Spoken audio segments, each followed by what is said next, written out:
Morning, one and all, and we are all set for a rather light Wednesday. I say light, yet Wednesday's normally a light day, except last Wednesday when it was right before American Thanksgiving, so we had 13 games on, which was crazy, and tonight it's a more manageable 4.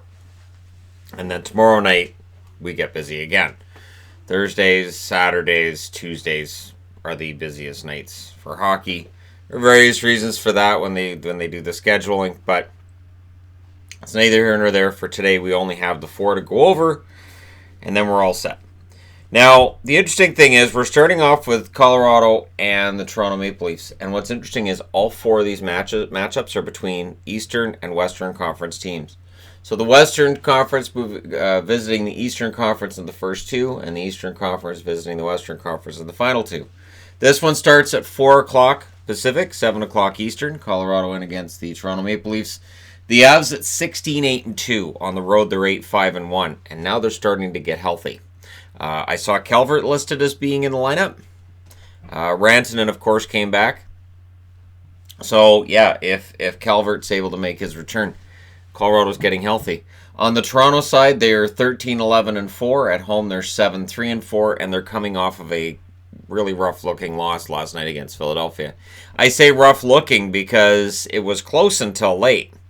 So the first, say, 55 minutes of the game were pretty good, and then the other 5 happened. Now, this is the last meeting these teams will have for the season. Of course, Toronto won in Colorado. I believe it was 5-3. And so Toronto leads the season series 1-0. For what it's worth. Now, on the scoring front, over their last 5 games, Jonas Donskoy, 2 goals, 5 assists for him. We'll see if, when everybody gets healthy, if his numbers start to drop, if his role drops, and thus he's not getting those offensive opportunities. Nazem Kadri making his first appearance in Toronto as a member of a different team. 3 goals, 2 assists for him in their last 5. Valeri Nichushkin, 2 goals, 1 assist. He's scored more than Jamie Benn over the last couple of weeks, so that's saying something. Tyson Jost with a goal for the Colorado Avalanche. On the blue line, Girard, 3 assists in their last 5 games. Ryan Graves, a goal and 2 assists. Grubauer is 2-2 with an .884 save percentage. Francouz, 1 win with a .958 save percentage. On the Toronto side, Austin Matthews, a goal and 2 assists for him in their last 5 games. The interesting thing with Matthews is he's getting a lot more ice time and he's not scoring as much. Somewhere Mike Babcock's going, see? That's why I wasn't playing him all the time. And we've seen that before where a guy will be scoring a bunch of points and fans are all screaming he needs more ice time. And then with more ice time, the guy struggles. He's being used too much. Spezza, 4 assists for him in their last 5 games. Zach Hyman, 1 goal. And Dmytro Timashov, a goal and an assist. On the blue line, Morgan Riley, 3 helpers. And Travis Dermott, 2 goals and 1 assist for 3 points. Anderson is 3-1 with a .925 save percentage. Interesting, perhaps a news of the day kind of thing later on, is that he wasn't on the ice this morning for practice. Hutchinson's 0-2 in the last 5 games. He's been on their roster, .855 save percentage. So Hutchinson was on the ice with the team. Is Hutchinson going to play tonight? Maybe. And if he does, that'll be interesting. Moving along, St. Louis in against Pittsburgh. And of course, St. Louis blasted them 5-2. The last meeting, which was just November 30th, right? So St. Louis is 18-5-6, probably feeling pretty good about themselves, and on the road, feeling even better. 10-2-3 on the road. At home, well, Pittsburgh overall is 14-9-4. At home, they're 10-3-2. So both of them are good. I'm wearing a Pittsburgh jersey, even though for the first time in a preview, I've actually got just a listing of just a sample of players that aren't going to be in this game. Because there's a lot for Pittsburgh. So I don't know. I might be an optimist wearing a Pittsburgh jersey. On the St. Louis front, Jaden Schwartz, 2 goals, 3 assists in their last 5 games. David Perron, a goal and 4 assists as he continues his pretty solid season overall. Bozak, a goal, 2 assists. And McEachern with 2 goals. On the blue line, Jay Bomeister, 3 assists. This is probably his last season, so 3 assists is good. And Falk with 1 goal over their last 5 games. Binnington's got a 2-0 record with a .924 save percentage. Allen's 2-0-1 with a .972 save percentage. That's insane. And considering Allen's record on the road, I wouldn't blame Craig Berube for throwing Allen back in the net tonight. Now on the Pittsburgh side, Gensel, 5 goals, 3 assists for him in their last 5 games. Jared McCann, 2 goals, 2 assists. Dominic Cahoon, 2 goals, 2 assists as well. Sam Lafferty, a goal and an assist. On the blue line, Letang, 3 goals and 1 assist. Marino, a goal and 3 assists. In net, Murray's 0-1 with a .780 save percentage. Ouch. Jari, 3-1 with a .917 save percentage. And here's where it's different. So, for St. Louis, they're dealing with a lot of injuries too. They are. So this again is a matchup between two beat-up teams. When you look at just a sample of the minuses for Pittsburgh, which is Bjugstad, Schultz, Crosby, Rust, and Hornquist, you realize they're missing 4 of their top 9 minimum. That's not even everybody. 3 of their top 6. It is remarkable that Pittsburgh has still stayed afloat with so many injuries, and as I have said many, many times, I'm a little bit frightened of what's going to happen when the playoffs roll around if Pittsburgh's healthy. That I don't even think it matters which seeding they have. I think Pittsburgh's got one more run in them with Crosby at the helm. All right, that being said, moving along.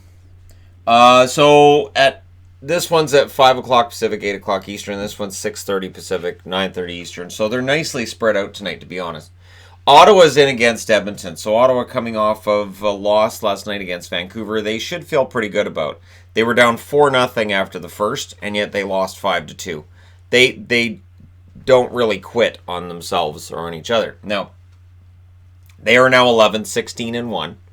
So again, for people who were worried they were winning too much, they look crazy now. On the road, they're 4-11-1. Whereas the Oilers are 17-9-3, and at home they're 7-3-2. This is the first meeting between these two teams for this year out of 2. And I had debated about whether or not to wear an Ottawa jersey for this. Maybe this is a trap game for the Oilers. I debated about the whole, it's a trap magnet as well. So we'll see. But it shouldn't be, because it is a back-to-back for Ottawa, and they lost the first half of it. They shouldn't be fresher on the second half. And there is a concern we'll get to. On the Ottawa side, Tkachuk, a goal and an assist over their last 5 games. Connor Brown with 1 assist. White has 1 assist. Ennis with 1 goal. This is where, with Ottawa, I've had this concern the whole time that maybe if you throw all these kids in the lineup together, you may end up having 1 or 2 that ends up with some pretty poor stats. They lose some confidence. Maybe they're there too soon. It's a concern I have with Ottawa.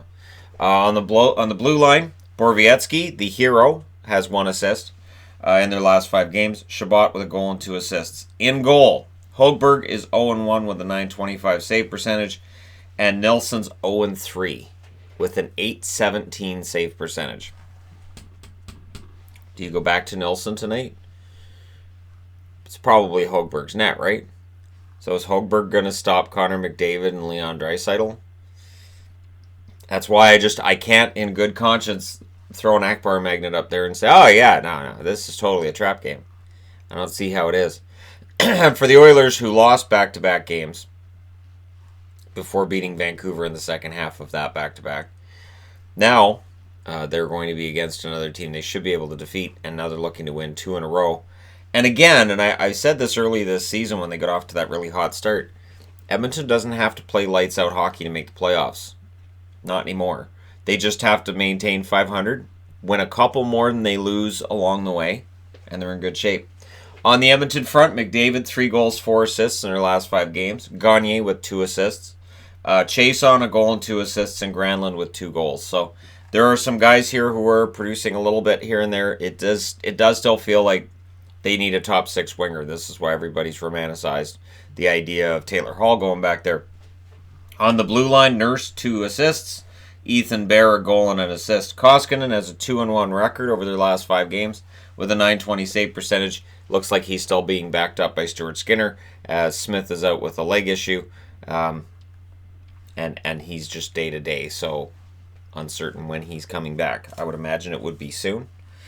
All right, and last up, Washington in against LA, fresh off of an absolute trouncing of the San Jose Sharks, which resulted in Evander Kane losing his mind, it would seem, towards the end of that game, which he has been fined a grand total of $5,000 for. $5,000 for hockey players in the NHL for Kane. Anyways, Washington 24-5 overall on the road. They're 12-2-1. This is the first meeting between these two teams this year. LA's 11-15-2, but at home they're 9-5-1. LA's very good at home. The Capitals excellent on the road, but this is the second game in 2 nights. If you want an upset tonight, this is probably it. That being said, the Capitals have been on an amazing run. They are the reason that Boston's not allowed to be number 1 on the power rankings because, look, 24-5. They're just not giving enough room for anybody to knock them out of first place. Now, scoring leaders, Ovechkin, 5 goals and an assist. Vrana, 4 goals and 3 assists. This is in their last 5 games. Panik, 1 goal, and Dowd with 2 assists. On the blue line, Carlson, 1 goal, 3 assists. Gudas with 2 assists. Samsonov has 1 win and a .926 save percentage. I didn't even have to look. He'll be starting tonight because Holtby started last night. He's 3-0-1 in their last 5 with a .930 save percentage. So, yeah, Holtby's getting better. On the LA side of things, Iafallo, 1 goal and 3 assists. Amadio with 2 assists. Can't be a goal and an assist, and Trevor Lewis has 2 assists on the 4th line for LA. On the blue line, Doughty hasn't had a point in their last 5 games. Walker's got 2 assists. In net, Jonathan Quick, 1-1-1 with an .875 save percentage, which doesn't tell you he's actually been playing well. Jack Campbell is 1-1 with a .925 save percentage. So, yeah, I mean, LA, they're struggling to find relevancy right now, and I would imagine that the management has some decisions to make if they continue to play 1 up, 1 down from here, because you're not going to make it if you play 1 up, 1 down from here, and you're going to end up so far out of the playoffs that even a run it's going to have to be a huge run just to even get close. But there you go. You guys are all set up for tonight's 4 games. Let me know your thoughts in the comment section below, winners and whatnot. Don't forget to hit like and subscribe if you're browsing your way through. You just happened upon this video. Thank you guys so much for watching, for all your support. I will talk to you again soon.